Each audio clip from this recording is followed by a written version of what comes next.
What's up, y'all? Fabian speaks back with another video. Isolation isn't supposed to break you.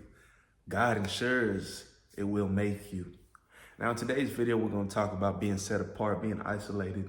This is something that I've experienced for a very long time. Take it how you want to, because a lot of people cut it a lot of different ways. A lot of people kind of envision it in being separated totally, like, remote, working, being inside a box, not having any interaction with any people for extended amounts of time. But then people also correlate it to just, even if you're in the public, even if you're out and about doing things, like a mental isolation, like you're not fully interactive with people, and maybe not, it's not a personal thing, it's just that people don't pay attention to you, right? Some people feel the most alone, even though they're in social settings. So that's what I relate that second version of isolation to, right? Or just being the black sheep, being an outcast, essentially, and nobody associates with you, even your family, friends, who knows? People never call you, people never hit you up. So I think I've experienced a multitude, but I kind of want to talk about isolation because I don't think a lot of people grasp isolation as a time to learn, grow, draw closer to the Lord, read the word, fast, pray. A lot of people, when they're put in isolation, they can't see a bigger picture. And I would say 9 times out of 10, isolation is setting you aside, setting you apart to build you up for God's purpose. God has a plan, and he wants to be able to ensure that you're capable, you're built, you're developed to handle or hold that blessing, to be able to execute that mission or assignment. And I would say my isolation's been weird. It's been like I mentioned, the examples prior, a mixture of those, being in different places. I've been working remote for from over 2 years now, close to 2 years now, actually. So being remote is a form of isolation, right? I don't go into a physical office. I'm at home. I log onto my laptop. I'm on video calls, things of that sort. But, everybody I work with lives all across the country. So that's been a season of isolation that I've experienced. I've experienced seasons of isolation to where I was unemployed, but the Lord was sustaining me for several months, and then I got back into the workplace. But even when I was in the workplace, I felt so alone. Like I couldn't talk to my coworkers.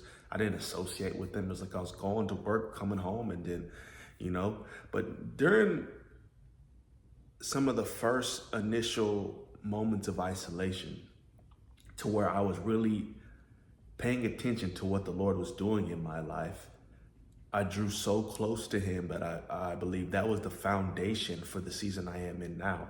It's like he was prepping me for more elongated, extreme seasons of isolation, because I would have like a few months, and then now, like I said, I've been isolated for about 2 years now, being in this remote work, So it's an interesting concept when you realize and understand what the Lord is doing.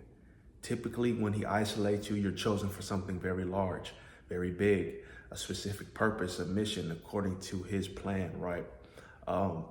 Some people just, they can't handle it, like, because they're too caught up in the world. Some people sink their own ship, but my whole perception in making this video is, if you're walking with the Lord and if you're really tapping in, tuning in, that it's not supposed to break you. It's supposed to make you. It's supposed to elevate you to the next level. I've heard about people who just self-destruct, and that was never the Lord's plan. I've had my bouts and my seasons to where I was drinking heavily. I was smoking. I was always trying to meet people off of dating apps, because I was just alone. And, people say you usually meet a majority of folks in social settings. I didn't have that, right? I didn't have work. And there's even points in time to where, like, I was completely isolated. Like, I didn't even have a vehicle, so, and I kind of preferred it that way, because I was living a nomad lifestyle, to say the least, for the longest, for the betterment of a year, or about a year or so. to where I was just traveling place to place, experiencing different places. And maybe sometimes I was in California, you know what I mean, for a longer period of time. But I sold everything that I had, and I just kind of just moved around for a little bit. So yeah, I didn't have a car. So that's like real isolation, right? It's not like I'm going out to the bar or going out to restaurants and even seeing people in these environments. So it can get tricky, man. It can get tricky. And even being remote, like I said, can get tricky because you find yourself doing what you want to do, and if you don't have discipline and self-control, that can end badly. Like I knew a gentleman, not personally, but I knew of him, right, that he was remote and he would always spend his afternoons going to the bar. He would work at the bar. He would get drunk and he's doing his work simultaneously. Dude was in the bar every day. Unfortunately, he passed away. He self-destructed because I guess in his mind, that's how he was able to cope. He put himself in a social dynamic, but he was simultaneously just destroying himself by drinking so much alcohol. So you have to be very careful. I've been guilty of the same thing to where I go on these bingers and I'm just mentally I'm not there. But thankfully the Lord pulled me out of that. And I believe that everything is purposeful. If you perceive things a certain way, then you're going to get those results. So if you're seeing things as in a negative light, like the Lord don't love you, like he cast you aside, you don't have purpose, it's really the contrary. It's really the very opposite.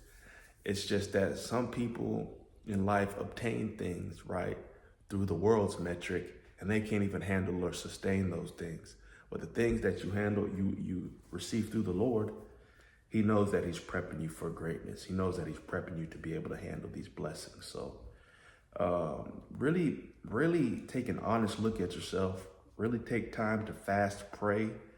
And I would say fasting is the thing that's really helped me, because when I fast for a few days at a time, man, all my selfish wants and desires they disappear. Me wanting to just indulge in substance abuse, it goes away. So, it's an interesting thing to think about. Comment down below and let me know y'all's thoughts on this, man. But it's not meant to break you. It's not meant to destroy you. And I think more and more of God's called and chosen are being isolated to where he's working on them. And I've come to find that I enjoy being isolated. Like, it's an exciting thing. Because now when I find myself in a lot of social settings, I just can't relate to people. Because people still are living in a worldly mindset. And I'm more so just like set aside from that, to where I just can't relate. And I'm just not that interested anymore. And it's a scary thing initially, because it's like you're just disconnected. But I mean, God is taking you to higher places. He's going to put you around people that you can relate to in that light. He's setting aside his people who are meant to aid you on your path, meant to be in your circle. But these people will be more so like-minded and even be spirit-filled, to where, so sometimes I don't feel like I can always talk to people about what God is doing in my life. I found a certain community that can relate to the extent, because I don't really always tap into the religious churches. Because I've seen through that, and I know a lot of that's a facade and it's a hoax, and they don't really, the messages, what they preach there isn't really searching and seeking God to the depths. It's more so surface level content. So God called me out of the church a long time ago. Now, will I go to church every once in a while? Yeah, I do. The fellowship's always cool, but the messaging, it's just not always there for me. And the way I hear God, I've gotten so addicted to it just in the calm seasons, in the quiet, being by myself, because it's catered to you. It's catered to your life. It's catered to your purpose. I mean, when you go to these big churches, the message there is just catered to the mass. It's just catered to the public so everyone can internalize it, right? And if you're only waiting for the message on Sunday, you're not building upon the details and the breadcrumbs that God is leaving for your life specifically. So this is why isolation has helped me. It's helped me hear God in a unique way, uniquely called to my purpose and what he wants me to do day to day.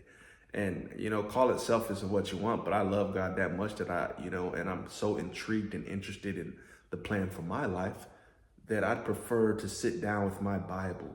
I prefer to fast for 3 to 5 days and just get close and calm my flesh so that my spirit is alive, and, do prayer meetings. Like there's online prayer groups that I go to, learn Hebrew, learn Hebrew translation and the depths of the word and what alternate meanings are for different words and numbers. Like that's a different level of teaching that seek and you shall find, knock and the door will be open. The Lord is willing to reveal things to you if you want to go deeper. And it's crazy because right before I hit my isolation season and right before I met my spiritual teachers, I was praying for that to the Lord and he heard me. He specifically answered it. I was always asking, Lord, this can't be it. Like, what else is there? Help me find more. Help me seek more. Because sometimes when I was just opening my Bible, it was in one ear out the other. But I started to hear from other people who more operated in the spirit, versus they were religious. So those individuals imparted more on me, books to read, things to learn in Hebrew, how to be more kingdom minded, how to approach the courts of heaven, the different dimensions, like these things the church doesn't teach, so God answered my prayers and started surrounding me with people. Like I said, he will surround you with people who are for your next step, who are supposed to uplift you, who are going to add aid to what you're learning. God is teaching you, but he's going to put other advanced individuals around you as well. So yeah, don't take isolation as a punishment. Enjoy the time that the Lord has set aside for you to pursue him. And, learn what you're supposed to learn in isolation and get out. I'm a heavy believer on if you're doing what you're supposed to do, God will release you quicker. If you're adamant on, man, how long is isolation going to last? I've heard people have stories about being in isolation for 10, 15 years. Now, I can't attest to that. I don't know what the Lord's going to do or if he wants me to stay in isolation or when he's going to release me into the world, right? But a lot of people preface it with, you align with your purpose, then, that's when you'll understand, you'll come to a realization what God has chosen you for. Then he releases you, right, to do the Lord's work. So be patient and, have grace. Have grace on yourself and understand that it's okay to cry yourself to sleep at night. It's okay to be frustrated at times. You will slip and fall. You're not supposed to be perfect in this season, but you are supposed to learn and you are supposed to grow and advance. So comment down below, man. Let me know your thoughts. Isolation is not supposed to break you. God ensures it will make you. Just stay close to the Lord. Obviously, be obedient when he's telling you to do certain things. And just be privy, man. Keep a sober mind is what I would recommend. Don't always be out here just, getting lit or just intoxicated. And you'll see how things move. And another thing I would add is my dreams and visions increased during that time. I was dreaming there's some nights I'd have 4 to 5 different dreams. I'd wake up, use the restroom, go back to sleep, I'm in a different dream. I'd wake up, maybe something woke me up in the middle of the night, I'll go back to sleep, I'm in a different dream. So I kind of realized the gift God had given me in terms of dreaming. I'm a dreamer. Some people are hearers. Some people, they see in different ways. They hear God differently. But me, I just come to realize it's dreaming for me. So comment down below, man. Let me know y'all's thoughts. Peace, love, prosperity. God bless y'all. We'll see y'all in the next video.